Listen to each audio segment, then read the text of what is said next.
जय हिंद दोस्तों, नमस्कार। देखो भाई, आज हम लोग पढ़ाई करेंगे 11-12 जून का जो भी करंट अफेयर क्वेश्चन बना है उसके बारे में हम लोग देखेंगे।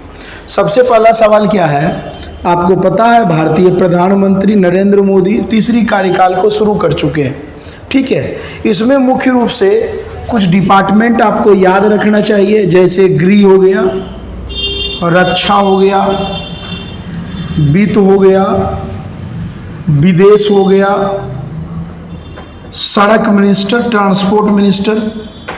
इन 5 के बारे में मैं इसलिए बता रहा हूं क्योंकि इनका कार्यकाल, टाइम तो आगे बढ़ा लेकिन डिपार्टमेंट सेम रहा, क्योंकि कहीं ना कहीं ये भरोसेमंद है प्रधानमंत्री नरेंद्र मोदी के।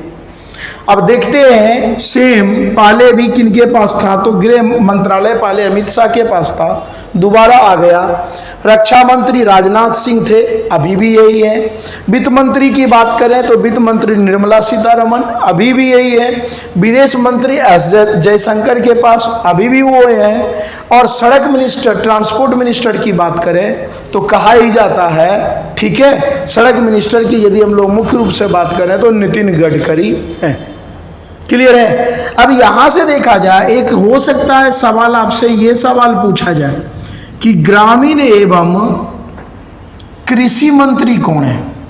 तो आपको पता है कि मध्य प्रदेश के सीएम कौन थे, तो शिवराज सिंह चौहान काफी अच्छे काम किए हैं, फेमस भी है ना, मामा के नाम से।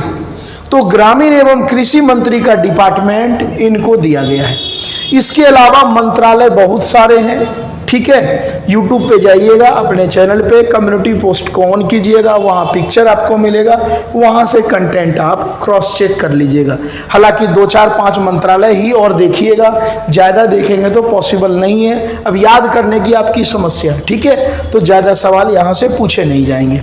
अब उसके बाद क्या सवाल बनता है कि भाई, अब प्रधानमंत्री जनरली शपथ लेते हैं तो कोशिश में यही लगे पड़े रहते हैं कि आस पड़ोस का जो देशी जो है, आस पड़ोस के जो देश हैं उनके साथ हमारा संबंध बड़ा अच्छा बना रहे। ठीक है, तो कुछ अतिथि मेहमान को भी बुलाए थे। अब देखते हैं किस किस देश के मेहमान आए थे। नेपाल की बगल की यदि बात करें तो भूटान के बाद यदि हम लोग बात करें तो बांग्लादेश से नीचे आएंगे हम लोग तो क्या हो गया भाई, श्रीलंका के बाद यदि बात करें तो मालदीव के बाद यदि बात करें तो मॉरिशस, और मॉरिशस के बाद यदि बात करें तो इतने देश के मेहमान मेन अतिथि के रूप में बुलाए गए। ठीक है, अब यहां से नेपाल के पीएम आए थे पुष्पदहल कमल प्रचंड, जो प्रधानमंत्री हैं वो आए थे। भूटान की भी यदि देखा जाए तो भूटान के जो पीएम आए थे उनका नाम है तोमगे। शेयरिंग से याद रखना, शेयर करना। ठीक है, बांग्लादेश के पीएम की यदि बात करें, ये सभी के सभी ध्यान रखिएगा, पीएम है। बांग्लादेश की पीएम की बात करें तो शेख हसीना। ठीक है, आप लोगों को मैं पहले भी बता चुका हूं कि शेख हसीना, यहां से होमवर्क दे रहा हूं कि शेख हसीना अपना कितने नंबर का कार्यकाल कुछ दिन पहले ही शुरू की थी। ठीक है, 3, 4, 5, 6 आप हम लोग कमेंट करके जरूर बताइएगा। श्रीलंका की बात करें तो श्रीलंका के प्रधानमंत्री नहीं आए थे बल्कि राष्ट्रपति आए थे, उनका नाम है रानिल विक्रमसिंघे। इसी तरह से मालदीव की यदि बात करें तो मालदीव के भी राष्ट्रपति आए थे मुइज्जू। काफी अच्छा संबंध हमारा पिछले कुछ दिनों में नहीं रहा, इसलिए संबंध को सुधारने के लिए उनको न्योता दिया गया। मॉरिशस की बात करें तो मॉरिशस के पीएम आए, उनका नाम है प्रविंद जगन्नाथ। ठीक है, और ये जो सेशेल्स जो हैं यहाँ के क्या आए हैं तो उपराष्ट्रपति। कुछ नाम याद हो या ना हो तो अफीफ के नाम से याद रखिएगा, मोहम्मद अफीफ। ठीक है, तो इतने देश के गणमान्य आए, और भी देश के आए, लेकिन ये नेबर कंट्री अपना है। पाकिस्तान नेबर कंट्री में आते हैं लेकिन आए नहीं, चाइना वाले को नहीं बुलाया गया। ठीक है, ये सब बदतमीजी, बार बार लड़ाई झगड़े करते रहते हैं। तो शांतिपूर्वक स्थापित करने के लिए इन सभी, तो यहां से क्वेश्चन पूछा जा सकता है, संभल करके रहिएगा और पूछा ही जाएगा। एक होमवर्क और यहां दे रहा हूं सभी देश का कैपिटल आपको कमेंट बॉक्स में जरूर हमें बताना है हर हाल में। क्लियर है? इसके अलावा यदि देखा जाए तो ये तो भाई 18वीं लोकसभा का चुनाव था, लेकिन इस चुनाव के साथ साथ कई राज्य में इलेक्शन भी हुए विधानसभा के। ठीक है, कई राज्यों में, जैसे यदि हम लोग कुछ की बात करें तो सिक्किम के सीएम जो सिक्किम में जो पहली पुरानी पार्टी थी अभी भी वही आए और पुराने ही सीएम बने प्रेम सिंह तमांग। ऐसे अरुणाचल प्रदेश की यदि हम बात करें तो अरुणाचल प्रदेश के सीएम कौन है भाई? पेमा खांडू हैं। तो वही वैसे ही यदि देखा जाए, लेकिन मेन जो आपसे सवाल पूछा जाएगा, आंध्र प्रदेश में सत्ता का उलटफेर हो गया और आंध्र प्रदेश के नए सीएम चंद्रबाबू नायडू बने जो बीजेपी गवर्नमेंट के साथ हैं। उनके पार्टी का नाम है टीडीपी पार्टी, यह भी ध्यान रखना। इसके बाद देखा जाए तो आंध्र प्रदेश से लगता हुआ एक देश है, राज्य है जिसका नाम क्या है? उड़ीसा। उड़ीसा में यदि पूछा जाए, पहली बार पूर्ण बहुमत की सरकार बीजेपी की आई है। ठीक है, और इनके मुख्य रूप से ध्यान रखना, यहाँ के सीएम कौन बने हैं? तो मांझी जी बने हैं। इनका नाम यदि याद रहता है तो ठीक है, मोहन चरण मांझी। क्योंकि अभी देश में जितने भी सीएम है ना, किसी के सरनेम में मांझी नहीं है, तो इस कारण से भी हम लोग समझ सकते हैं। क्लियर है? तो इतना तो हम लोग देख लिए। अब आगे देखते हैं भाई और क्या कंटेंट आता है। ठीक है, आ रखा है। अब कंटेंट आ रखा है WHO से। WHO की बात करें तो WHO ने सन 2009 ईस्वी में एक बीमारी फैली थी जिस बीमारी का नाम है स्वाइन फ्लू।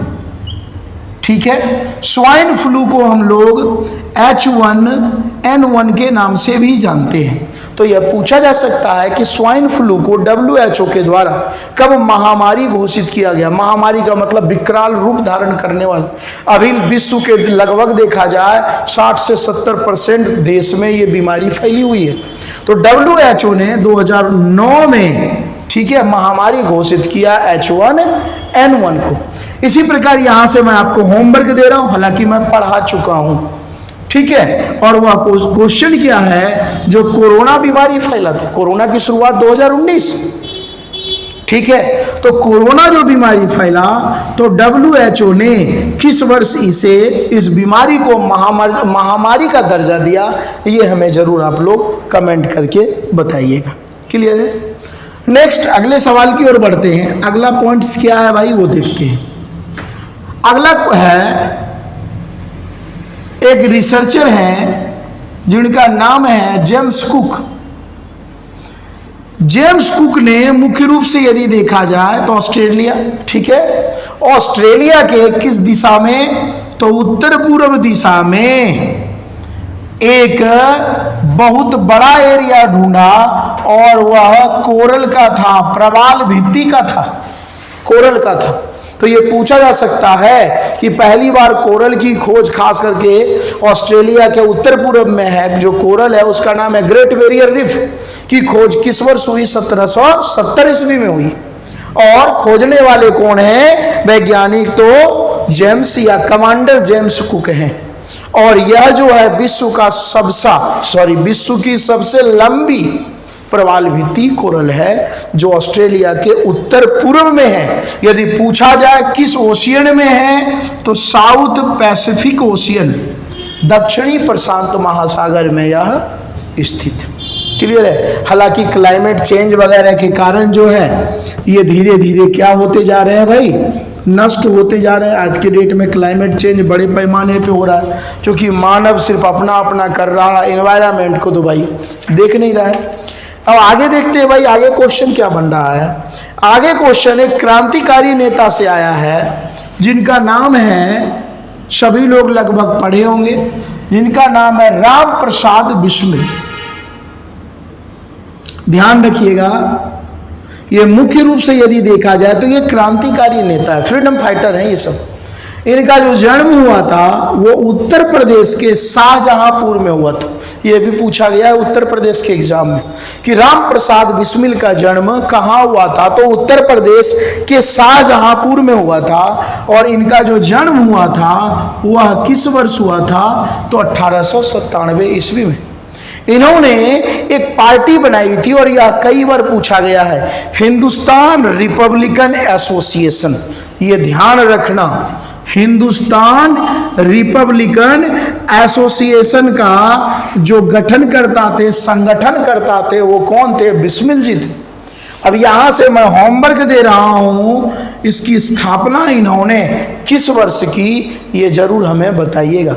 इसके बाद उत्तर प्रदेश में ही एक ट्रेन लूट हुई थी, ट्रेन डकैती हुई थी, सरकारी खजाने को लूट लिया गया था, जिसका नाम था काकोरी ट्रेन घटना। तो काकोरी ट्रेन जो लूट जो हुई थी वह किस वर्ष हुई, यह भी हमें बताइएगा, और जिसमें राम प्रसाद बिस्मिल मुख्य भागीदारी थे। हालांकि इसी कारण से इन्हें पुलिस वाले जो ब्रिटिशर्स थे गिरफ्तार कर लिया और इन्हें 1927 में क्या किए भाई, तो फांसी पर लटका दिए। तो मेन जो कंटेंट था 11 से 12 में यही था। मैं हर दिन हर टाइम एक ही बात बोलता हूं, थोड़ा कम पढ़ो। कम का मतलब यह नहीं कि पढ़ना ही नहीं है, कम का मतलब है वो चीज पढ़ो जो आपके एग्जाम के लिए जरूरी है। बकवास ज्यादा करोगे, ज्यादा टाइम बर्बाद करोगे तो नुकसान सिर्फ तुम्हें, और नहीं तो पता ही है आपको, कुछ बताए ना बताए, टाइम एक इतनी अच्छी चीज है, आपको तुरंत बता देगा। ठीक है, तो हम लोग मिलते हैं अगले क्लास में दोस्तों। Okay, take care, bye.